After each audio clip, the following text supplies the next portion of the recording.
Finish? No. No? Okay, no.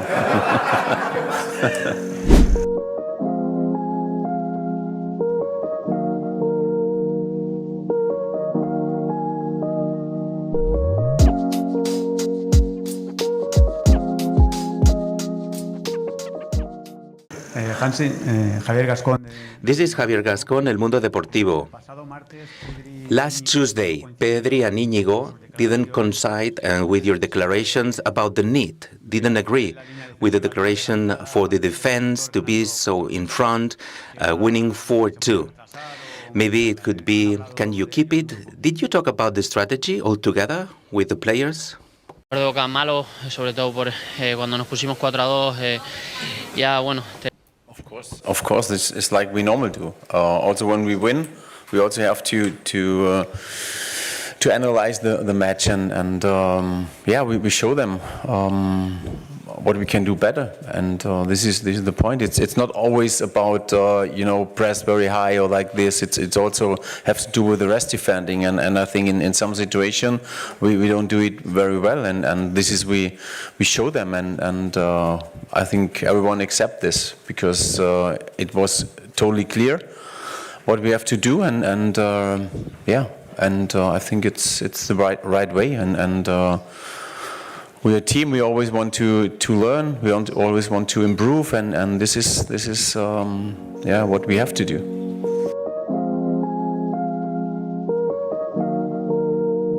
With teams like FC Barcelona, what happens is that the teams that play a really high line way up till over here, the rest defense becomes very crucial.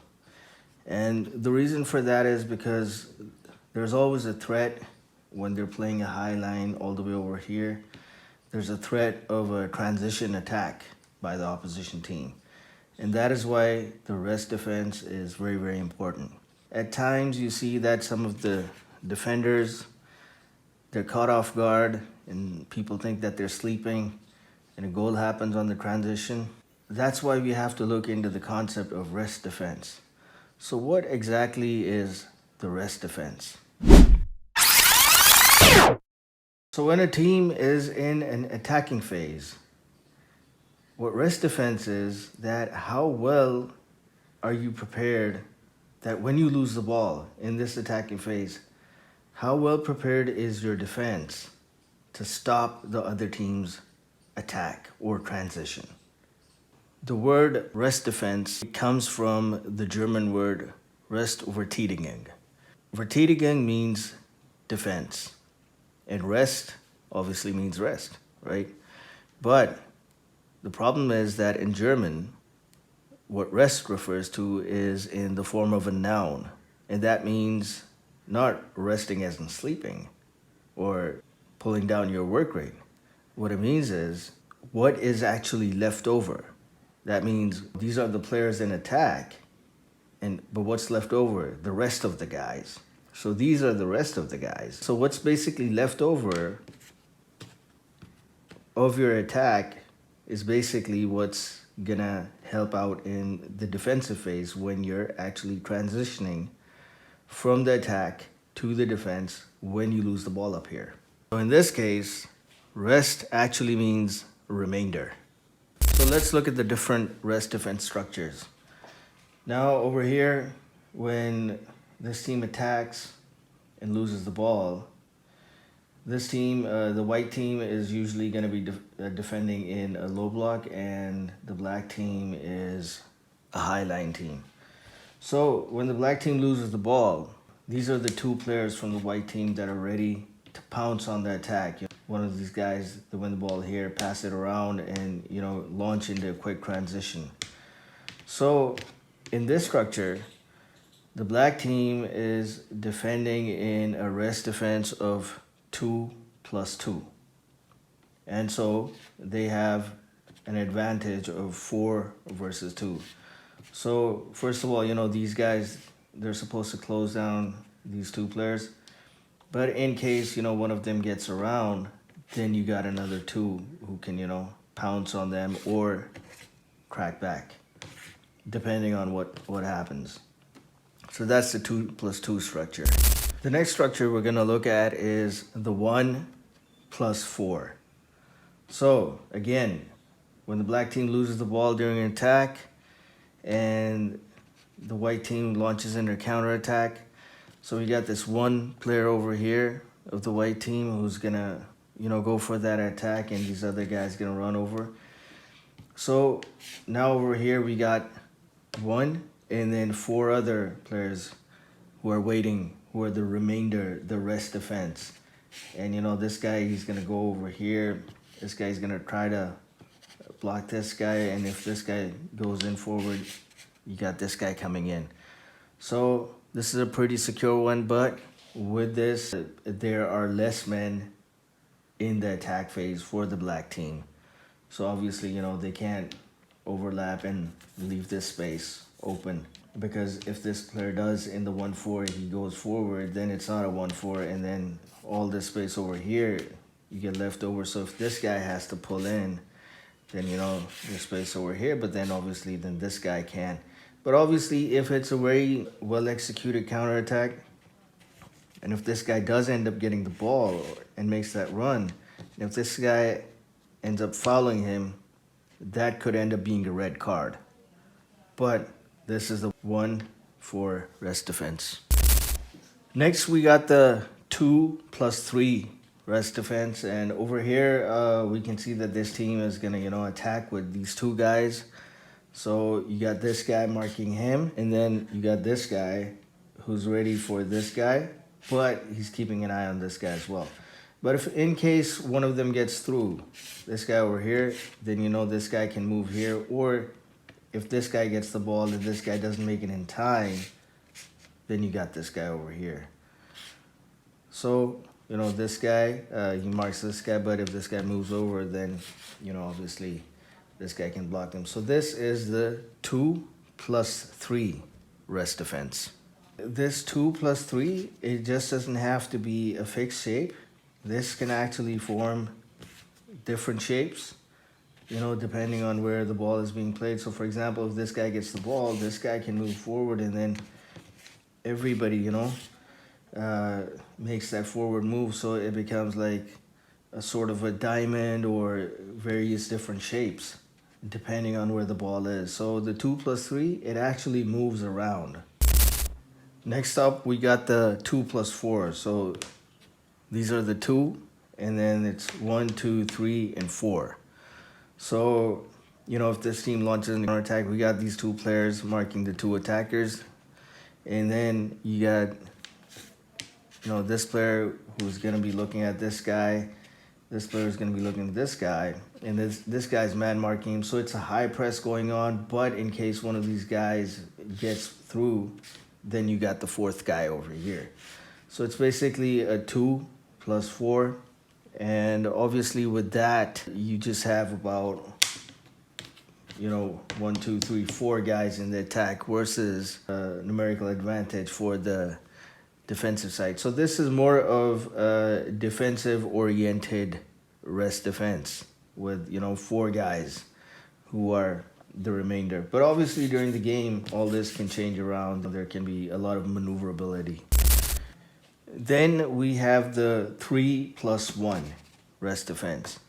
And so what's going on here is that there are 3 guys who are marking this 1 striker over here. So in case he gets past, or these guys later make the run for a 3rd man run counterattack, you have 3 players here who can stop the ball, and this is the guy who's going to trigger that. If the ball is played here, he's going to high press one of these guys and try to win that ball back in this area.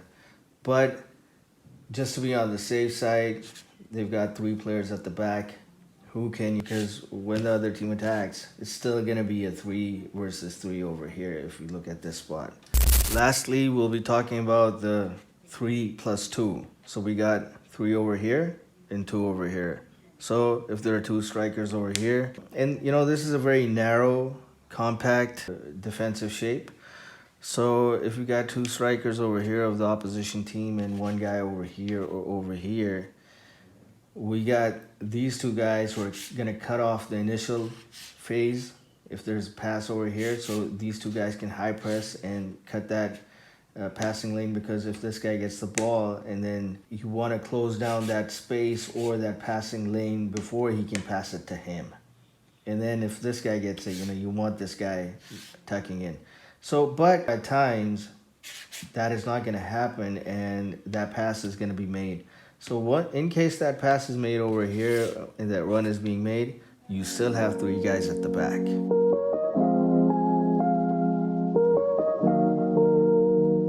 Hi, from El Periódico. I would like to ask you, when you have to choose between Casado and the Jong, what gives you one player and the other, comparing between them? What are your criteria to choose one or the other? Well, it's a good question, difficult question, but it's like, I think Frenkie improved a lot the last month, and I think Casa is more, in the defense when you need more stability, and he's a player like always can do. He's very we are very focused in the defense, and also he's doing a really great job. Also with the two center defender and with Frenkie, maybe you have more ball possession. You have more calm in these situations, in some situations. So it's about that. But Casa is a young player, and he also can improve a lot. But he's doing in his first, I say now in the first season where he's playing a little bit more. He's doing really great. So I'm happy with him, and I think he can be very proud what he achieved till now. Against Atletico Madrid, what happened was that, Barcelona was in a rest defense. They lost the ball. Atletico got the ball somewhere around here. And we see that Frenkie de Jong is over here. And so, he's placed, he's in the right position. But what happens is that the distance between Frenkie and this guy is a lot. And so Frenkie doesn't move forward at that right time. And so the pass ends up going here. And Atletico do run into counter-attack. And so, that is why it's very important for Barcelona to have this high-line offside trap, which is triggered perfectly. But because they've been really successful at it this season, what's been happening is that a lot of the teams, the good ones, they know how to time their runs so that they can beat that offside trap. And that's why you saw in one of the Atletico goals in the Copa del Rey that, the offside trap didn't work out. But it all started over here because I'm not saying it's his fault or anything, but, if this space isn't closed down in time, the counterattack can be successful and the offside trap doesn't trigger properly. Atletico did end up scoring. Hello, Hansi. This is Carlo Monfort for Gigantes. The amount of goals that you got, 7 were in the last 10 minutes of a match, 2 last goals against you, the 10 last minutes. Are you worried about the final moments of the matches? And what can you do to solve it? No, I'm not about that, because also when you count this, it's also like the last matches. I think when we see Real Madrid, the Supercopa was also with 10 players. We defend really well. Also the last matches with a clean sheet. So for me, it's more like we invest a lot of energy, a lot of power to come back after the 2 goals behind against Atletico, and what we see, and hopefully you see it also, was a fantastic match from our team, and I think it was one of the best.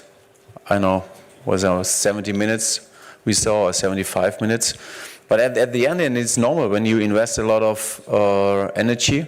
Maybe at the end, it's maybe a little bit less, and this maybe we don't press very good, or also, the 4th goal or the 3rd goal. We are not focused on these things till the end, and we have to do it as a team much better, and we know that. Okay. But against Real Sociedad, Barcelona's rest defense was really good. And so what we saw was that before they went down one man, Real Sociedad, because they got a red card, the match was pretty even. It was going good. But then we saw over here the fullback. You can actually use that rest defense with the fullback moving in during the attack into a wide post role, and that's what Hansi Flick has been training Balde and Gerard Martin on, and so that's how we saw Gerard Martin's first goal.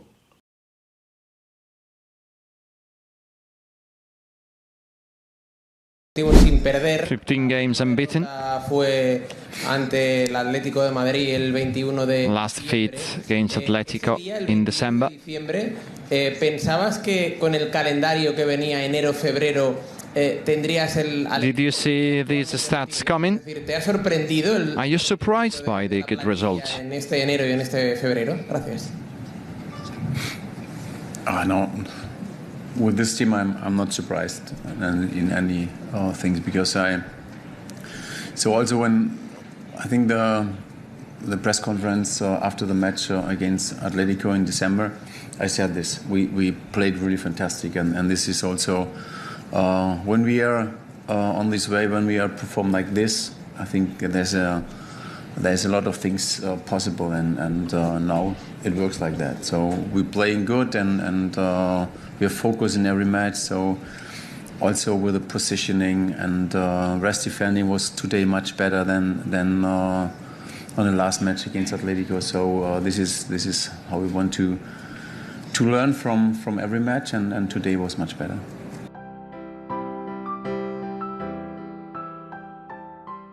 Barcelona set up in a 4-2-3-1. Benfica set up in a 4-3-3 with all these variations. So at the start of the game, Benfica attacked, and in the first 2 minutes, they had a couple of good chances down the right flank. But then after that, the game became more box to box with Barcelona attacking on the transitions. Let's look at what the Barcelona's rest defense looked like, because eventually it did crumble and it led to a red card. So let's see what happened, what was going on over here. Till the 22nd minute, Barcelona did establish control of the game. But then all of a sudden, it turned. So once Barcelona started attacking, Benfica were in this very compact 4-4 and then a 2, and there was a distance between this 4 and 4 and these two attackers so that they could counterattack. So what was Barcelona's rest defense like? Well, first let's look at their attack. We got Rafinha over here. We got Lewandowski and Dani Olmo rotating and making the runs inside. Lamine Yamal tucked inside a bit. Then this is Pedri, and he is the one who's going to be playing those through balls here. But if that ball is lost, then this is what Barcelona's rest defense looks like. So it's basically a 3 at the front and 2 at the back versus 2 Benfica defenders. And obviously, all these guys are going to be making those runs on the counterattack. We basically got Alejandro Balde here. We got Frenkie de Jong. And then we got Jules Koundé up here. So that makes that 3. And then Cabarsi and Inigo Martinez. So that is what Barcelona's rest defense was. So it's a 2+3 basically. And then, Koundé can come in the attack, and even Alejandro, if Rafinha goes inside, Alejandro Balde can move out there, but obviously this is the flank Benfica wanted to target. And now let's see how things went wrong. So what happened here was that we have Benfica, they've got that 4, very compact 4 at the back. And we got Lewandowski here, Rafinha here, Yamal around the halfway line, ready to drop deep if Barcelona lose the ball. And Benfica had this sort of a box of 4 in the center. Then obviously these 2 attackers. And so Barcelona set up this offside trap by moving the defensive line forward. And so these guys were offside. And at the meantime, there was a lob over here, and there was this duel going on to see who was going to win the ball. This guy, he pushes Frenkie, wins the ball, and then all of a sudden he notices that both these guys are offside, because Barcelona are really good at setting up their offside trap. I think they've got teams on that offside trap over 100 times this season. So what he does is he bursts into a dribble himself. And when that happens, Barcelona are caught off guard because what they thought was that this guy was going to make this through wall here to one of these guys. So they weren't worried about these two guys because they knew they were offside. What they were worried about was this guy or one of these guys, but particularly this guy over here. So what happened was that this guy, when he took the ball himself, nobody saw it coming, and then he went really fast, and then everybody, they started following him. And over here, Kubarsi, he made that tackle. And now, obviously, there's a debate that should he have made that tackle because Szczęsny was having a really good performance. So is it better to, take that chance where the goal is a 50-50 chance that it might not happen, or go for a red card? Because this was clearly going to be a red card. It was very unlikely that the save was not going to result into a red card because any slight mistake, you're gone. And that's what Barcelona did last season against PSG. Araujo over here, he made that foul. Just that tap on Barcola. Barcola went down. Barcelona went down, man, and they were winning the game, I think 4-2 on aggregate, and from there on they lost. I mean, Mbappe he couldn't do anything for both the legs until that red card. And so this is what happened. Obviously, there's that debate, and Szczęsny was the guy who rose up to that occasion where that Barcelona now know that they've got this good goalkeeper. And this is why Hansi Flick bet on this goalkeeper, because he knew that he was experienced, and if he gave him more and more games, he was going to get his form back, and with that form comes the leadership that's needed from an experienced player. So now the thing is that two things happened here. So once Kubarsi got this red card, Barcelona then just, they dropped into this 4-4-1 with obviously one guy out now. Because of that, fine, they suffered the whole game, but then they eventually got their one goal on the counter. And that's what these low block teams do. It's just 1 or 2 goals at the most, They're not going for those 4 or 5 goals. So when Hansi Flick plays the high line way over here, it does become vulnerable. And then you need that rest defense to be very, very, accurate in their timing and, reduce that space, not let the other team have it. Then in that game, because you're still going to make mistakes, you need to put in at least 3 goals or more. Because you're probably going to concede 1 or 2 with the sort of team Barcelona have.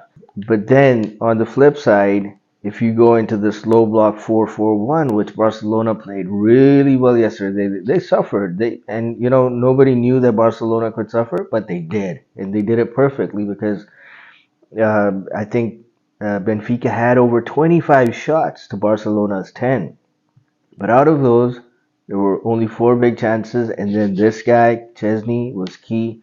So Hansi Flick's bet paid off. The thing is that, but then obviously you're just going to get 1 or 2 goals, or you're going to play for that draw. So I think, Hansi Flick, he's going to stick to his original plan of, playing that high line and all that and try to outscore the other team. And so over here against Benfica, they do have a home game. That's the return game, and they'll probably put in 4 or 5. That's what they're going to try to do.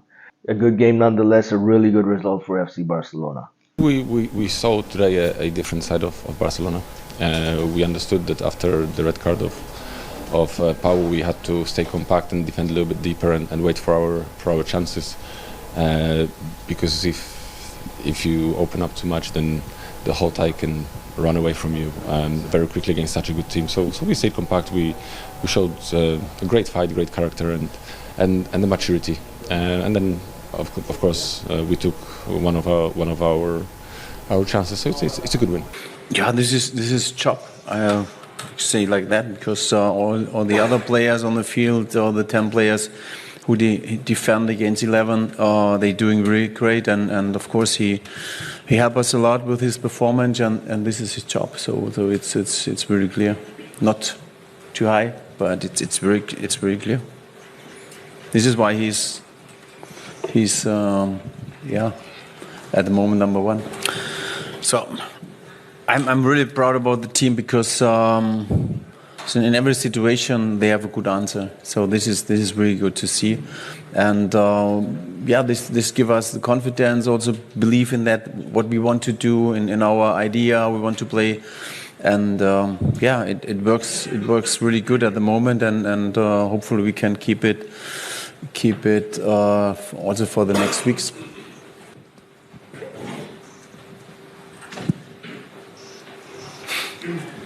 I understand, but but I have to laugh because, you know, this is always when you see players and you know it how they played before, and you see it in the training, you know, this is a feeling you have, and of course I'm not the only one who decide everything, because I have a really great staff around me, and we speak a lot about the players, about the performance, or what kind of performance they can reach. So this is the thing, how we manage the team, and for me it was clear that he could reach this, and not only for me, also for the other coaches. So it's clear, you know, it's not like one man's decision, because this is not my way how I want to manage everything. So at the end, yes, I decide things, but in a way that I always want to know the opinion also from the other guys.